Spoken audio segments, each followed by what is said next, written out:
Welcome to 5 things you probably didn't know about muscle and fat. I'd like to take a second to thank everyone that's watching this video.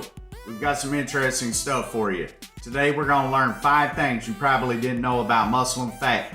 Are you ready to learn? The human body is the most complex machine on earth. Without any direction from us, our bodies manage to convert food to energy, regulate our body temperatures, create new cells, remove waste, and perform thousands of other processes to keep us alive and healthy. Because our bodies are such complex machines, a lot of BS exists about how it really works, especially when it comes to muscle and fat. This makes it hard to figure out what's true and what isn't when it comes to our body's composition. Especially nowadays when there seems to be a supplement for everything. And man, I mean everything. Plus, they're adding in a steady stream of ads claiming to be the next greatest thing for fat loss or the next biggest thing for muscle gains. Oh yeah, baby, look at those gains! In this video, I'm gonna help you understand. I've already done the legwork about muscle and fat for you, so you don't have to do it on your own. Now you'll be able to make your own informed decision when you're ready to either get healthier or start optimizing your own body. I know you want to live a long, healthy life, and what better time to start? Some people seem to think that muscle gains are only needed when you're an athlete, but they couldn't be more wrong. Why do you need to be stronger if you're not an athlete, they say? Hey, everyone's not out here in the NFL running for touchdowns, and everybody doesn't want to be muscular. But my response to that is everybody needs to be able to fight off infection, and having muscle will help everyone with that. That's facts. What does muscle have to do with infection, you ask? A lot. Seriously, a lot. Protein is an important macro that helps your body work properly.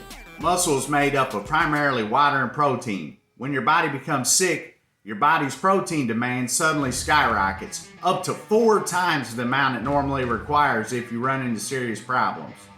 Yes, you heard that correctly. Up to 4 times. That's a lot of protein that you're going to need. If your body doesn't get the amount of protein it needs from your diet, it's going to start eating your muscles, and you don't want that.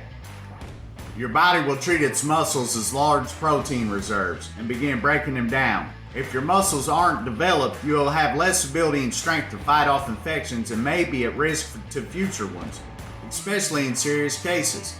Here's a crazy fact, and this is from the American Journal of Clinical Nutrition. If there's a pre-existing deficiency of muscle mass before trauma, the acute loss of muscle mass and function may push an individual over a threshold that makes normal recovery unlikely to ever occur.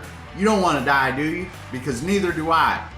Pay attention to this. Focusing on those gains might help you a lot down the road with recovery, strength, and function. Visceral fats and subcutaneous fats.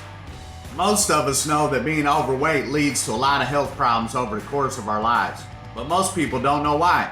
Let me teach you. Research is showing that your fat mass isn't just empty weight like a plastic bag blowing in the wind, but is metabolically active tissue that acts like an organ inside of your body. How crazy is that? Fat actually acts like an organ. It's not just fat. But unlike the other organs that's trying to keep you alive, visceral fat works to sabotage your body and kill you early. I definitely don't want that, and I'm sure you don't want it either. Again, here's something else that's really crazy. According to Harvard University, fat mass, and especially visceral, aka belly fat, can have catastrophic effects on your health. Visceral fat spreads certain types of chemicals called cytokines into your body, and although cytokines aren't by themselves harmful, the types of cytokines released by the fat can have serious repercussions on your insulin resistance, your cholesterol level, and blood pressure. You definitely want to keep those in check as you grow older. Visceral fat can lead to developing serious diseases like cardiovascular disease, type 2 diabetes, and for skinny fat individuals that might not be aware of their high visceral fat level, this puts them at risk for these diseases because visually they look healthy in comparison to obese individuals. But they share the same health risks. Good thing for us, working to reduce fat mass in your body and getting into shape will help reduce some of these harmful effects visceral fat can have on you. This guy has lean body mass of roughly 128 pounds, with most of it being total body water. The actual muscle he might be trying to develop in the gym, meaning skeletal muscle, only accounts for 73 pounds of his body weight. The weight of your organs and bones aren't going to change much. Your muscle and water can change in volume and mass depending on if you're working out or not working out. But lean body mass includes body water, so anytime you're really hydrating yourself, you're technically making lean gains. We just look at those gains. Here's another way I can put it. All muscle gains are lean mass gains, but not all lean mass gains are muscle gains. You picking up what I'm saying here? We all know muscle doesn't actually turn into fat, but be honest, you sometimes catch yourself saying that my muscle turned into fat. We've all said that a few times.